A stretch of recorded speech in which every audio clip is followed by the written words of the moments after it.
Hey guys, first of all सभी को जय हिंद। तो आज की वीडियो हम बात करने वाले, हमारा आपको पता ही होगा, हमारा एफकेट का एग्जाम हमारा हो चुका है। जितनी भी शिफ्ट्स की होनी थी सारी शिफ्ट्स की हो चुकी है। हमें पता ही होगा कि हमारा जो एग्ज़ाम जो हमारा था वो हमारे 3 दिन चला है। एग्ज़ाम चला है 3 दिन। हमारी जो हमारा जो था 9 अगस्त, 10 अगस्त और 11 अगस्त, 3 दिन एग्जाम चला है। 3 दिन में टोटल हमारी 6 शिफ्ट इसकी हुई हैं। पर डे 2 शिफ्ट में एग्जाम हमारा हुआ है। ठीक है, टोटल 6 शिफ्ट हमारे पास आई हैं, जिसकी मेरे पास सारे क्वेश्चन मेरे पास भी हैं। ये क्वेश्चन वगैरह कैसे थे, किस तरीके से एग्जाम आया था, सारा कुछ देखने के बाद ही मैं यहाँ पे वीडियो लेके आया हूँ। कट ऑफ को लेके, कट ऑफ कितनी जाने वाली है बता देता हूँ। ये जो कट ऑफ है बिल्कुल समझ लो कि मैं लिख रखा है कि एक्सपेक्टेड कट ऑफ है, बिल्कुल एक्सपेक्टेड है।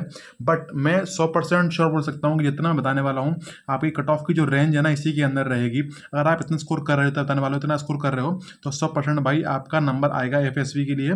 100% आप जाओगे एफएसवी के लिए। ठीक है, चाहे आप भले आपका मेरिट ना हो, लेकिन आपसे बोल दूंगा कि अगर आपका इतना स्कोर है तो आपका फाइनल, आपका रिटर्न क्लियर होगा ही होगा। ठीक है, तो बता देता हूँ वीडियो में क्या बात करने वाले हैं।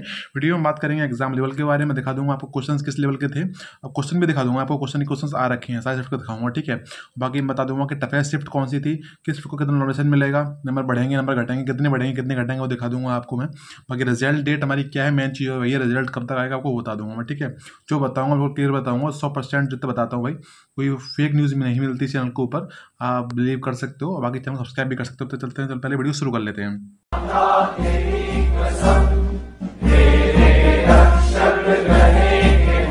हाँ, तो भाई देखो चलते हैं आगे की ओर। तो भाई हमारा जो नेक्स्ट हमारा है भाई, देखो ये एग्जाम लेवल पहला हमारा वही है। एग्जाम लेवल के बारे में हम ये एग्जाम दिया है आपने, तो भाई आपको खुद पता, आपसे ज़्यादा कोई नहीं जानता एग्जाम का लेवल क्या था। क्योंकि अगर आपने तैयारी करी, आपसे बस बताऊँ तो एफकेट का एग्जाम इतना ही समझ लो कि अगर कोई एग्जाम ईजी अगर होता है, समझ लो कि बोलेंगे सबसे ईजी एग्जाम, तो मेरे हिसाब से एफकेट का नाम आना चाहिए उस जगह पे, क्योंकि सबसे ईजी एग्जाम हिसाब से एफकेट ही होता है। अगर आपने 2 से 3 महीने आपने अगर दिए हैं अपने तैयारी में एफकेट के एग्जाम में, तो भाई अरे आराम से आप क्लियर कर सकते हो एफकेट कट ऑफ। ठीक, कुछ ज़्यादा कट ऑफ भी नहीं जाती है, एग्जाम बहुत ईजी आता है। एसएससी वगैरह के कंपेरिजन में बहुत ईजी आता है। बात करें सीडीएस वगैरह का कंपेरिजन, सीडीएस भी भाई बहुत ऊपर का एग्जाम लेवल है वो, तो उससे तो बहुत नीचे होता है हमारा एफकेट का एग्जाम। तो 2 से 3 महीने की तैयारी सफिशिएंट होती है इस एफकेट के लिए। अब बात करते हैं एग्जाम के लेवल के बारे में। ठीक है, मैंने लिख रखा है हमारा जो मैथ के अंदर, जो हमारा सिलेबस के अंदर है, सब्जेक्ट हमारे वो 4 सब्जेक्ट्स के अंदर आते हैं। हमारा मैथ है, इंग्लिश है, जीके है और रीजनिंग है। ठीक है, हमारे सब्जेक्ट 4 सब्जेक्ट्स के अंदर हमारे आते हैं। कितने आते हैं टोटल, हमारे 100 क्वेश्चन इसके अंदर आते हैं। आपने एग्जाम दे रखा है, मैं तो बता देता हूँ आपको। टोटल 100 क्वेश्चन इसके अंदर आते हैं। एक क्वेश्चन होता है 3 नंबर का। टोटल हमारा एग्जाम जो होता है वो होता है 300 नंबर का। ठीक है, कैसे क्वेश्चन आते हैं को दिखा देता हूँ मैं। मैथ में हमारे आते हैं 20 क्वेश्चन, इंग्लिश में आते हैं 30 क्वेश्चन, जीके में आते हैं 25 क्वेश्चन, रीजनिंग में आते हैं 25 क्वेश्चन। तो इस तरह से हमारा सब्जेक्ट वाइज वेटेज इसके अंदर होता है एग्जाम के अंदर। अब बात करते हैं हमारा जो एग्जाम जो हमारा हुआ है 2024 में एफकेट का 2 का, तो वो हमारा किस तरीके का एग्जाम है आप बताता हूँ भाई। एग्जाम जो हमारा है बिल्कुल समझ लो, बिल्कुल नहीं बोलूँगा कि टफर साइड है भाई, नहीं बोलूँगा कि ईजी साइड है, बिल्कुल भाई समझ लो आपका एग्जाम जो है बिल्कुल ईजी टू मॉडरेट लेवल पे है। ना ज़्यादा हार्ड है ना ज़्यादा ईजी है, बिल्कुल मीडियम लेवल पे एग्जाम बनाया गया है। हमारा एग्जाम पहले आते रहे हैं, एग्जाम का लेवल वही है, ना कोई नए क्वेश्चन है ना कोई नए पैटर्न है। हाँ, रीजनिंग में हो सकता है, रीजनिंग में 1-2 क्वेश्चन ऐसे हैं जो बिल्कुल नए मिले हैं इस बार। ऐसे इंग्लिश में जो हमारे कुछ वर्ड्स हमारे होते हैं, एंटोनिम सिनोनिम वगैरह, कुछ ना कुछ वर्ड्स नए देखने को मिले। लेकिन मैथ की बात करूँ, मैथ भाई इजी है, जैसा आता रहा है वैसा ही आया है। और करूँ जीके, भाई जीके तो भाई समझ लो कि ऐसे दे दिया है कि अगर किसी बच्चे ने तैयारी करी है 6 महीने का, मतलब तैयारी करी है 6 महीने लगा लो जीके के लिए, तो भाई बड़े आराम से वो करके आएगा, इतना लिख रखा है इसके अंदर। ठीक है, मैंने बताया मैंने आपको मैथ के अंदर टोटल 20 क्वेश्चन मैथ के अंदर आते हैं।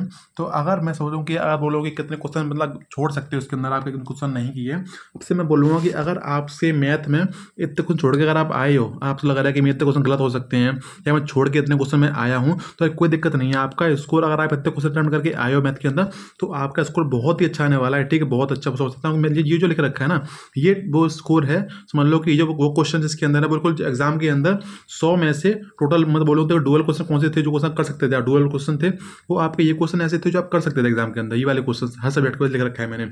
बाकी ये जो क्वेश्चन मैंने लिख रखे हैं, ये वो हैं जो आप अगर एग्जाम में छोड़ भी दोगे ना तो कोई दिक्कत नहीं आएगी इससे। ठीक है, तो आपको वैसे ज़रा दिख रखा है, बाकी आप खुद से पढ़ सकते हो जो मैंने लिख रखा है। बाकी ज़रा बड़ा बनाऊंगा, सब क्लियर करूँगा तो वीडियो बहुत बड़ा हो जाएगा इसमें। ठीक है, तो आपको फालतू में आपका भी टाइम वेस्ट होगा। अब चलते हैं आगे की ओर। तो भाई देखो हमारा जो नेक्स्ट आपको दिखा देता हूँ। देखो भाई मैं जो वीडियो लेके आया हूँ, समझ लो शिफ्ट हमारी हुई है, सबको मैंने देखा है तरीके से, चाहे 9 अगस्त की शिफ्ट दोनों हो, 10 अगस्त की शिफ्ट मैंने देखी है, और 11 अगस्त की जो हमारी शिफ्ट हुई है फर्स्ट सेकंड, मैंने वो भी देखी है। मेरे पास क्वेश्चन भी आए हैं इनके, जैसे जीके के क्वेश्चन है। देखो जीके क्वेश्चन लिख सकता हूँ, बाकी मैथ के क्वेश्चन थे उनमें बच्चे डेट भूल जाते, डेट कैसे था किस तरीके से, लेकिन टाइप वगैरह तो वही समझ लो कि वही था जो पहले आ रखे हैं, तो वहां से भी कर सकते हो आप। ठीक है, तरीके से अगर किसी ने यूट्यूब पर करा रखा है, मान लो जैसे हमारे जो टीचर हैं CDS जर्नी वाले टीचर हैं, CDS जर्नी वाले अनुराग त्रिपाठी सर, तो वहाँ से भी आप अगर कर लोगे टाइप वाइज वगैरह, तो वहाँ से भी समझ लो पूरा मैथ वहीं से आ रखा है, कहीं अलग से नहीं आया। तो वही बता रहा हूँ मैं आपको, वैसे तरीका समझ लो कि वही है। जीके क्वेश्चन आपको दिख रहे होंगे, जीके के लगा रखा है मैंने, 9 अगस्त का है, 10 अगस्त का है, 11 अगस्त का है, शिफ्ट 1 शिफ्ट 2 सारे क्वेश्चन दे रखे हैं जीके के, जितने याद थे वो लगा दिए मैंने, ठीक है। जितने बच्चों ने मैंने बताया मैंने वही सारा लगा रखा है। शिफ्ट 2 के ये हैं, और बताऊँ 10 अगस्त के जो लगा रखे हैं मैंने, शिफ्ट 2 शिफ्ट 1 शिफ्ट 2, समझ लो कि ये वाले जो क्वेश्चन हैं शिफ्ट 2 के हैं। शिफ्ट 1 के क्वेश्चन मुझे नहीं मिले होंगे, कुछ लोग बोल रहे हैं कि 10 अगस्त की जो शिफ्ट थी थोड़ी हार्ड थी फर्स्ट शिफ्ट, तो लोगों को क्वेश्चन भी लोगों को याद नहीं रहे कि भाई किस तरह से क्वेश्चन आए थे, थोड़े बहुत थोड़े अलग से क्वेश्चन थे, तो मैंने यहाँ पर लिख भी नहीं पाया, मुझे क्वेश्चन मिले ही नहीं, क्वेश्चन बहुत कम क्वेश्चन मिले थे, लिखना बेकार समझा मैंने, तो भाई क्या ही लिखो फालतू में। तो मैंने सिर्फ 2 क्वेश्चन इसके अंदर लिखे हैं जो मुझे मिल गए थे।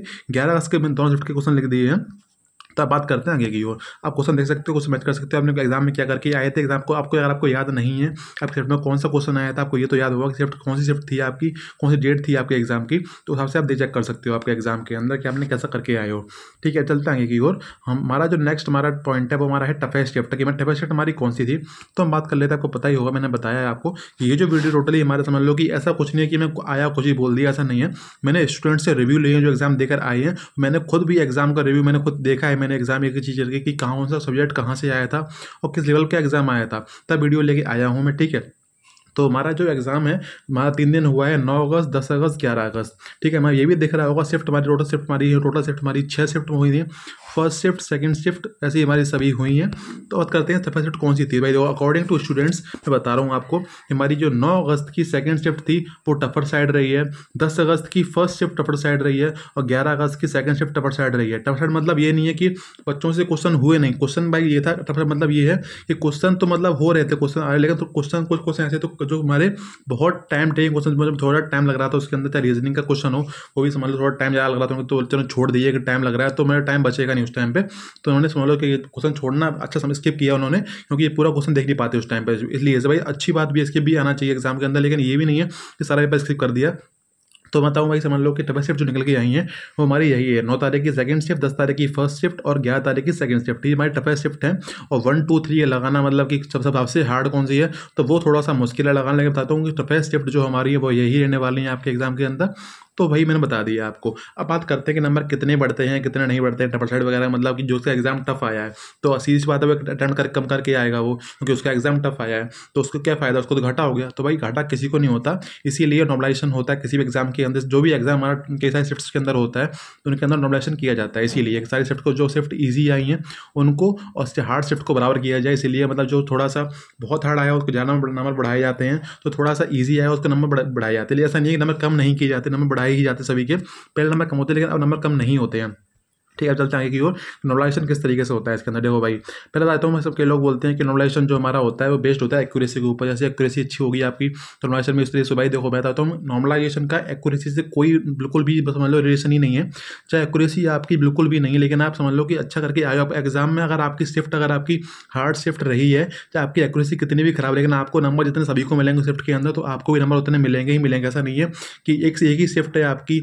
आपके स्टूडेंट के आपके जो साथ का जो आपका जो कलीग है उसके अच्छे नंबर, उसका नंबर अच्छा मिला नॉर्मलाइजेशन में और आपको नंबर कम मिला नॉर्मलाइजेशन में, ऐसा नहीं होगा। जितने बच्चे समझ लो कि एक शिफ्ट के जितने भी होंगे उनको सेम नॉर्मलाइजेशन नहीं मिलता है, सेम ही मिलेगा सभी को, जितने अकॉर्डिंग उनकी शिफ्ट के अकॉर्डिंग। एक्यूरेसी बताइए मैं, एक्यूरेसी का कोई इफेक्ट होता ही नहीं है ठीक नॉर्मलाइजेशन के ऊपर। अब बात कर लेते हैं कितना नंबर मिलता है हमारा, आपको दिख ही रहा होगा वैसे तो। टफेस्ट शिफ्ट जो होती है उसमें जो नंबर बढ़ते हैं हमारे, तो वो हमारे बढ़ते हैं इतने मार्क्स। अगर आपके समझ लो अगर आपका जो स्कोर है 130, आप उसको 130 है तो लगा सकते हो कि आपका स्कोर +9 अगर होगा तो आपका स्कोर हो जाएगा 139। तो ऐसा नहीं है कि +9 ही बढ़ेगा, हो सकता है आपका स्कोर +15 बढ़ जाए, ठीक है टफेस्ट शिफ्ट में। और ईजी शिफ्ट में कितना हो सकता है, तो ईजी शिफ्ट में भाई ये है, तो ऐसा नहीं है कि ये मतलब माइनस नहीं है, ये प्लस ही होगा आपके एग्जाम के मार्क्स के अंदर। अब मैं समझ लो कि नंबर कम तो होते ही नहीं है, फिर भी आपको नंबर बढ़ा के मिलेंगे, लेकिन ये नहीं है कि इतने मिलेंगे, इनको इतने मिलेंगे क्योंकि इनका शिफ्ट जो इनकी थी वो टफ थी, आपकी शिफ्ट इजी आई, लेकिन नंबर आपको बढ़े के मिलेंगे। कितने बढ़ेंगे, अगर आपके मार्क्स 130 आ रहे होंगे तो आपको +4 का मिलेगा, तो आपके 134 हो जाएंगे या 136 हो जाएंगे। तो इस तरीके से चलता नॉर्मलाइजेशन, ठीक है। फ़ायदा दोनों को होता है, घाटा किसी को नहीं होता इस तरीके से नॉर्मलाइजेशन के अंदर, इसीलिए ये किया जाता है। और चलते हैं कि हमारा जो नेक्स्ट हमारा टारगेट हमारा जो पॉइंट है वो हमारा है कट ऑफ, जो इसके लिए आप वीडियो के ऊपर आए हो तो भाई बात कर लेते हैं भाई। तो कट ऑफ लेके चलते हैं भाई, चलते हैं आगे की ओर। तो भाई वीडियो का आपका अंदर खत्म हुआ है तो चलते हैं आगे की ओर। आगे कट ऑफ नहीं आई, भाई देखो आगे कट ऑफ, देखो भाई ये है हमारी कट ऑफ, आपको दिख ही रहा हो कट ऑफ किस तरीके से मैंने लिख रखा है। ये है कट ऑफ आपकी, देखो मैं बोल रहा हूँ भाई मैंने बाहर लिख रखा है कि बिल्कुल एक्सपेक्टेड कट ऑफ, लेकिन मैं समझ लो कि मैं बोलूँगा कि 100% चांसेस यही है कि आपकी जो एफकेट की कट ऑफ है वो यही लगेगी। ठीक है, बिल्कुल जो लिख रखा है वही लगने वाली है। थोड़ा समझ लेते हैं इस चीज़ को किस तरीके से। तो भाई देखो अभी तक हमारा जो एफकेट हुआ सबसे लोएस्ट जो कट ऑफ गई है एफकेट के अंदर, तो वो कट ऑफ गई है 137। पिछली बार ही हमारी कट ऑफ इतनी मिनिमम गई है। बात ये इसलिए गई क्योंकि भाई उस टाइम पे समझ लो पहली बार ऐसा हुआ था कि एफकेट की फॉर्म की फीस बहुत ज़्यादा बढ़ा दी गई थी, और हमारे जो उस टाइम पे कैंडिडेट ने फॉर्म कम लोगों ने डाल पाया था। उस टाइम पे कई सारे एग्जाम भी उसी टाइम पे मतलब साथ साथ हो रहे थे, तो कई लोगों ने एग्जाम नहीं भी दे पाया था फॉर्म डालने के बाद भी। इस वजह से कट ऑफ भी नीचे गई थी, थोड़ा एग्जाम का लेवल भी अच्छा था। उस टाइम पे रिजल्ट में थोड़ा सा दिक्कत ऊँच नीच हुई है रिजल्ट में भी, जो जिसने एग्जाम दिया था उस टाइम उनको पता भी है वो चीज़ें। ठीक है, अब कहते हैं मैक्सिमम कट ऑफ जो हमारी जाती है कैट की वो जाती है 160।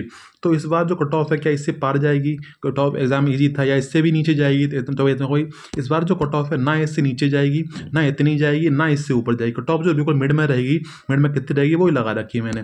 तो अगर मैं आपसे बोलूँ कि अगर आपके एग्जाम में 100 क्वेश्चन आपके एग्जाम में आते हैं, तो अगर आपने इतने क्वेश्चन कम करके आप आए हो, मतलब नेगेटिव काटने के बाद, जैसे आपने अगर क्वेश्चन करे हैं 60, ठीक है, इसमें से आपके अगर 14 क्वेश्चन सही हैं, बिल्कुल नेगेटिव काटने के बाद बता रहा हूँ मैं, आपके इतने अगर क्वेश्चन सही जा रहे हैं, तो 100% बोल सकता हूँ कि आपका रिटर्न क्लियर होना ही होना। तो समझ लो भाई आपके अगर 49 करके आओगे, आप 100 में से करके आते हो 49 क्वेश्चन करके आप आ रहे हो सही बिल्कुल, तो 49 अगर आप करके आ रहे हो तो 1 2 3 करोगे ना, एक क्वेश्चन 3 नंबर का होता है, 7 2 14 12 13 14, तो आप इतना इसको कर लोगे बड़े आराम से। तो ये समझ लो कि भाई सफिशियंट है आपके उसको रिटर्न निकालने के लिए। तो इससे ज़्यादा नहीं चाहिए होता है एफकेट के लिए, बहुत ही कट ऑफ बहुत नीचे जाती है इसकी, और एग्जाम भी बहुत ईजी आता है, बड़े आराम से आप निकाल सकते हो उसको। मैंने खुद एफकेट निकाला है 2 बार मैंने दिया है, मैंने दोनों बार मैंने क्लियर किया है। एफएससी वगैरह मैं अटेंड नहीं करता, थोड़ा सा उसका रीज़न अलग है, तो वो बात मैं क्या ही बताऊँ यहाँ पे। तो कहता हूँ रॉ मार्क्स, देखो रॉ मार्क्स बता रहा हूँ मैं, ये चीज़ें लिख रखा है मैंने। रॉ मार्क्स इस तरीके से है, 148 से 154 वगैरह में लिख रखा है। ये जो है कट ऑफ बिल्कुल स्ट्रेट में लिख रखी है ना एग्जैक्ट। फिर मैंने लिख रखा है अगर इतनी नहीं जाती है, बहुत रेयर टू रेयर केस में बता रहा हूँ मैं, इससे भी मतलब अगर मैच नहीं करती है अकॉर्डिंग टू मी, और भाई मैं समझ लो कि स्टूडेंट्स के अकॉर्डिंग जिन्होंने रिव्यू दिया है उनके अकॉर्डिंग मैं आपको बता रहा हूँ जो कट ऑफ है जो इसी के बीच में रेंज में, इसी रेंज में लाई करेगी। बट अगर समझ लो रेयर टू रेयर केस में अगर आपकी कट ऑफ इससे ऊपर जाती है तो कितना समझ लो कि अगर मैं आपको बोल रहा हूँ कि मैंने लिख रखा है +-4 लिख रखा है मैंने, समझ लो कि बहुत बड़ी चीज़ लिख रखी है मैंने। मैं बोल रहा हूँ कि आपकी कट ऑफ हो सकता है इससे नीचे, आपकी कट ऑफ हो सकता है मैंने लिख रखी 148, -4 अगर जाएगी तो 144 से लेके 154 + 4 158, तो इस रेंज में रहेगी। इससे ऊपर तो कैसे जाने वाली, पहले मेन टारगेट मैंने आपको दे रखा है वो हमारा यही है कि आपकी कट ऑफ इसी की रेंज में रहने वाली है। अगर आप इतना स्कोर कर रहे हो एग्जाम के, आपको लग रहा है कि मैं इतना कर लूँगा, मेरे आराम से मैं कर सकता हूँ, या इससे ज़्यादा कर रहे हो तो भाई कोई बात ही नहीं है। इतना अगर आप कर रहे हो तो बड़े आराम से आपका एग्जाम निकल जाएगा। और आपके इससे -4 भी हैं आपके मार्क्स, तो भी आप आराम से कर लोगे, अगर आपको नोटिफिकेशन भी मिलेगा आपको, तो आपका आराम से कट ऑफ निकल जाएगी आपसे। आप तैयारी करो आपकी एफएससी वगैरह की, तो कोई एग्जाम आपका है, कोई और है आपका CDS NDA, तो तैयारी आराम से कर सकते हो। CDS ही होगा भाई, क्योंकि BSc के बाद हमारा ग्रेजुएशन के बाद हमारा होता है ये वाला, तो आप CDS ही दे रहोगे, NDA तो नहीं दे रहोगे। अब करते हैं बात हमारा, हाँ हमारा जो नेक्स्ट पॉइंट हमारा है रिजल्ट डेट। रिजल्ट डेट कब की, तो हमने लिख रखा है हमारा जो रिजल्ट हमारा एफकेट का आता है वो बहुत लेट नहीं होता, बट फिर भी आप बोल सकते हो मैक्सिमम, अगर हमारा मैक्सिमम दिन कितने लगते हैं, तो मैंने लिख रखा है ये मैक्सिमम समझ लो कि 35-40 दिन हमारे लगते हैं एफकेट का रिजल्ट आने में। जैसे हमारा जो आज हमारा एग्जाम खत्म हुआ है 11 अगस्त को एग्जाम हमारे खत्म हुआ है, तो बोल सकते हो कि आपका जो रिजल्ट है वो 15 सितंबर तक आपका रिजल्ट आपको देखने को मिल जाएगा। अगर सोचते हो कि अगर लेट अगर होगा, भाई कभी लेट होता नहीं इसका रिजल्ट, अगर लेट होगा तो लगा सकते हो कि 15 सितंबर से लेकर 20 सितंबर तक रिजल्ट आपको देखने को मिल जाएगा। ये जो डेट है बिल्कुल एक्सपेक्टेड डेट है। मैं ये नहीं बोल रहा कि मत समझ लो कि मैं लिख रखा है, लेकिन फिर भी समझ लो 100% चांस यही है कि आपका रिजल्ट आपको दिख जाएगा 15-20 सितंबर के अंदर। ठीक है, तो ये सारी चीज़ मैंने आपको क्लियर कर दी हैं। हमारा नेक्स्ट हमारा क्या है देख लेते हैं। हाँ, तो वीडियो खत्म हो गया यहीं पे। वीडियो को लाइक कर सकते हो, वीडियो को शेयर कर सकते हो, चैनल को सब्सक्राइब कर, तब तक के लिए जय हिंद, बाय बाय, थैंक यू।